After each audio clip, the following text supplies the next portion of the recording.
Ano ang mangyayari sa buhay ng Pinoy kung wala ng mabiling gasolina? Ito ang day-by-day breakdown ng mga pangyayari kapag naubos ang supply ng gasolina sa Pilipinas. Isipin mo, nagising ka isang umaga tapos nagkakagulo na lahat sa labas ng bahay nyo.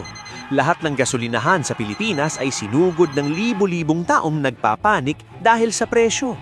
Pumalo na kasi sa 300 piso ang bawat litro ng gasolina at diesel. Tumaas ng husto ang presyo kaya hindi na alam ng mga tao ang gagawin. Pero bakit ba nagkakagulo ang lahat? At ano ang mangyayari sa susunod na 10 araw?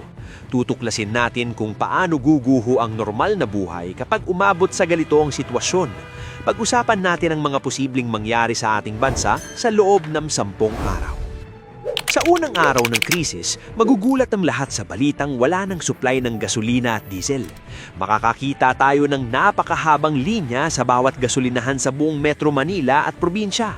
Gugustuhin ng lahat na makapagpakarga ng gas bago pa maubos ang huling laman ng tangke. Magkakaroon ng matinding traffic dahil halos sakupin na ng mga sasakyan ng buong kalsada natin. Maraming tao ang mag-uumpisang mag-imbak ng gasolina sa mga container kahit sobrang delikado nito. Pagdating ng ikalawang araw, halos lahat ng pampublikong transportasyon ay titigil na sa pamamasada ila. Hindi na kasi kaya ng mga jeepney at bus drivers ang sobrang mahal na gas. Dahil dito, napakaraming empleyado ang hindi makakapasok sa kanilang mga trabaho sa mga opisina. Mapipilitan ng mga kumpanya na magpatupad ng work-from-home setup para lang tuloy ang operasyon nila. Pero paano naman yung mga trabahong kailangan talaga ng pisikal na presensya ng mga tao? Sila ang unang makakaramdam ng matinding epekto ng kawalan ng maayos na pampublikong masasakyan. Sa ikatlong araw, mag-uumpisa ng maputol ang tinatawag nating supply chain sa buong bansa. Titigil na sa pagbibiyahe ang mga malalaking truck na nagde-deliver ng mga pagkain at supplies. Hindi na kasi sapat ng kinikita nila para ipambayad sa sobrang mahal na presyo ng diesel. Dahil dito, unti-unting mauubos ang mga sariwang gulay at isda sa ating mga palengke. Mawawalan din ng bagong stock ang mga malalaking supermarkets at grocery stores sa mga mall. Sa ika-4 na araw, tataas ng husto ang presyo ng kuryente at tubig natin. Karamihan kasi sa mga planta ng kuryente sa bansa ay gumagamit din ng mga petrolyo. Ipapasa nila sa mga ordinaryong mamamayan ang dagdag na gasto sa produksyon ng kuryente. Kahit ang mga water pump station ay mangangailangan din ng mas malaking budget para umandar. Mabibigla ang maraming pamilya pagdating ng kanilang mga buwanang bayarin dahil sa sobrang taas nito. Pagsapit ng ika-5 araw, makikita natin ang matinding panic buying sa lahat ng mga tindahan. Dahil alam ng mga tao na walang bagong delivery, bibilhin na nila ang lahat ng pwede. Ubusan ng canned goods, bigas at mga gamot sa mga butika sa loob lang ng ilang oras. Mag-aaway-away ang mga mamimili dahil lahat sila ay gustong makapag-uwi ng pagkain para sa pamilya. Lilitaw ang mga magpasamantalang tao na ibebenta ang mga produkto sa sobrang mahal na presyo. Sa ika-6 na araw, tuluyan ng titigil ang buong travel industry sa ating bansa. Kanselado ang lahat ng domestic at international flights dahil hindi na kaya ng mga airlines. Sobrang mahal na kasi ng aviation fuel kaya mas pipiliin nilang itigil muna ang biyahe. Libo-libong pasahero at turista ang may stranded sa iba't ibang airport sa buong Pilipinas. Maraming maliliit na negosyong umaasa sa turismo ang tuluyan ng magsasara dahil walang mga bisita. Pagdating ng ika-7 araw, mararamdaman na natin ang pagbagsak ng mga lokal na negosyo. Hindi na makakapasok ang mga empleyado at wala na rin silang mabentang mga produkto.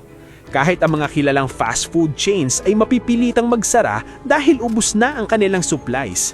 Mawawalan ng trabaho ang maraming Pilipino kaya mas lalong hihirap ang kanilang araw-araw na pamumuhay. Guguho ang ekonomiya dahil wala nang nagaganap na palitan ng pera at mga serbisyo. Sa ika-8 araw, magkakaroon ng matinding problema sa ating mga ospital at healthcare system. Mahihirapan ang bumiyahe ang mga ambulansya dahil sobrang tipid na sila sa paggamit ng gas. Ang mga doktor at nurse ay hindi rin makakapasok dahil walang masakyan papunta sa ospital.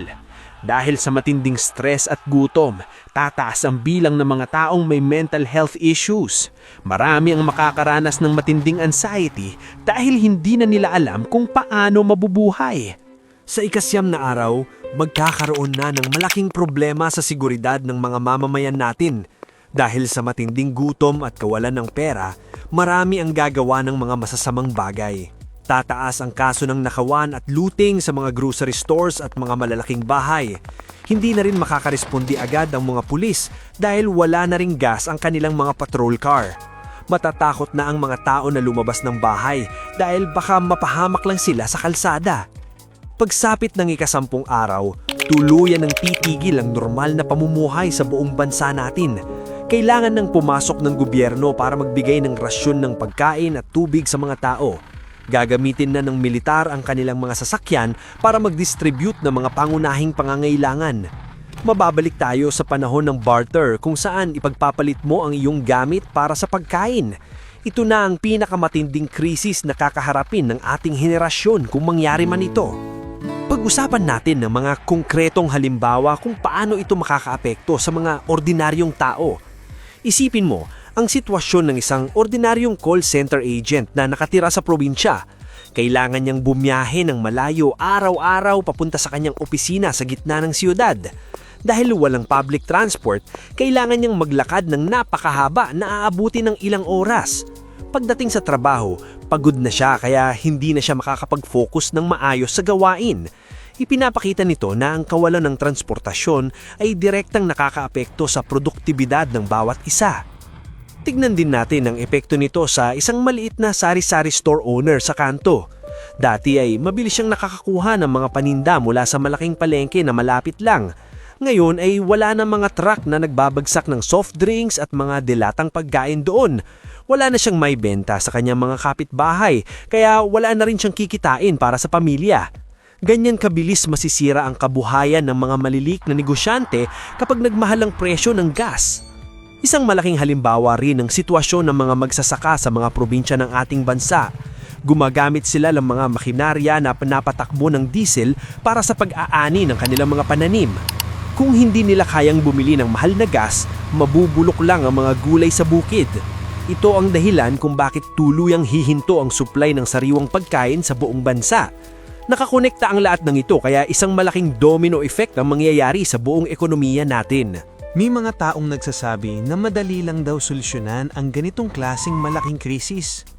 Baka daw pwede na lang tayong gumamit ng mga electric vehicles o kaya ay magbisikleta. Ang problema dito ay hindi pa ganun karami ang mga electric vehicles sa ating bansa. Mahal din ang kuryente, kaya hindi rin magiging mura ang pag-charge ng mga sasakyang ito. At hindi mo pwedeng gamitin ang bisikleta para mag-deliver ng toneladang bigas sa mga palengke. Iniisip din ng iba na kaya itong kontrolin ng gobyerno sa pamamagitan ng pagbibigay ng subsidy.